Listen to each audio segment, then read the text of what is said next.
குயிலரங்கத்தில் இன்று நாம் பார்க்கப் போவது இடிந்த நிலையில் இருந்தாலும் இன்றும் வானத்தை நோக்கி நிற்கும் 1300 ஆண்டுகள் பழமையான ஒரு சூரியன் கோவில்.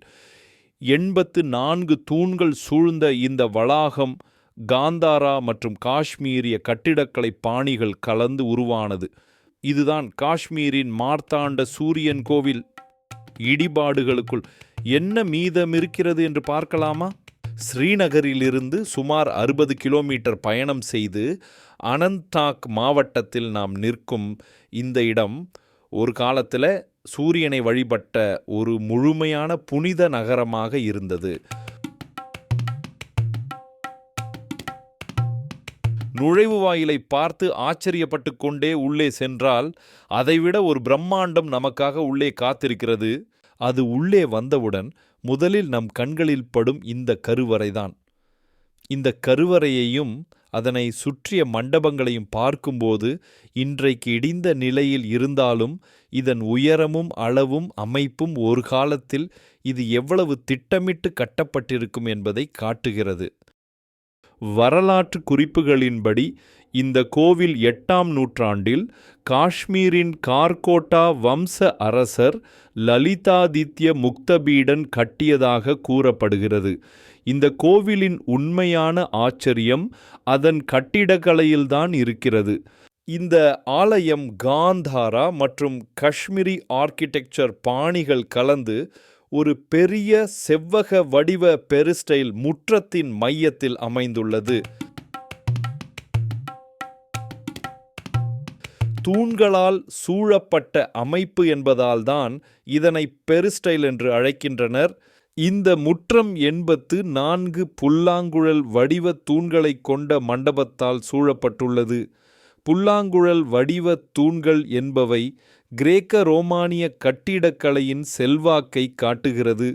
இந்த தூண்கள் சூரியனின் 12 ராசிகள் மற்றும் 7 குதிரைகளை குறிக்கும் வகையில் 84 தூண்களாக அமைக்கப்பட்டுள்ளதாக நம்பப்படுகிறது. இந்த இடத்தை சுற்றி நடக்கும்போது ஒரு விஷயம் நம்மை யோசிக்க வைக்கிறது.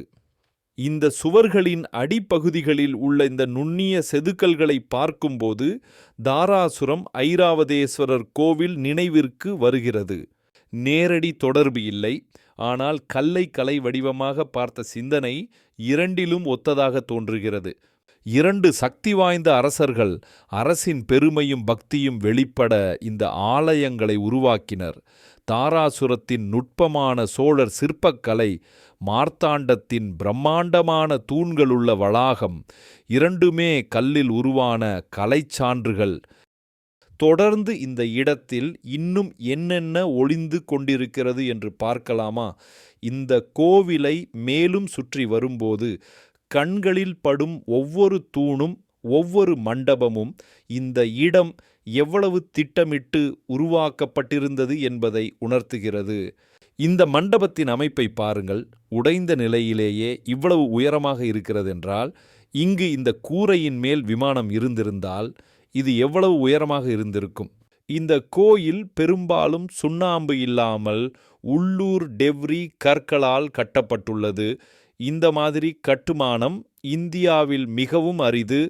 இந்த சுற்றுப்பாதையில் இருக்கும் ஒரு சில குறைந்த சேதமடைந்த சிலைகளை பார்க்கும்போது நாம் ஏற்கனவே அவந்திபுரா ரூயின்ஸ் பற்றி வெளியிட்ட காணொளியில் கூறியிருந்தபடி இந்த கலை நமக்கு முழுமையாக கிடைக்கவில்லையே என்ற ஏக்கம் இன்னும் அதிகமாக தோன்றுகிறது. சுற்று வட்டாரத்தை முடித்துவிட்டு இப்போது நாம் கருவறையை நோக்கி செல்கிறோம். ஒரு காலத்தில் தெய்வம் இருந்த இந்த பிரதான சன்னதியின் மேற்புற அமைப்பு எப்படி இருந்தது என்பது இன்று வரை உறுதியில்லை. ஆனால் சுற்றியுள்ள சிறிய சன்னதிகளின் காஷ்மீரிய பாணி அடிப்படையில் இதுவும் அதே பாணியில் இருந்திருக்கலாம் என்று கருதப்படுகிறது. பிரதான சந்நிதியில் ஒரு நீளமான கருவறை, முன் மண்டபம் மற்றும் விசாலமான மண்டபங்கள் உள்ளன. 2 இரட்டை அறைகள் கொண்ட பக்கவாட்டு மண்டபங்கள் சூழ்ந்துள்ளன. இதை பார்க்கும் போது இங்கு உள்ளே 2 சன்னதிகள் இருந்திருக்கலாம் என்று தோன்றுகிறது.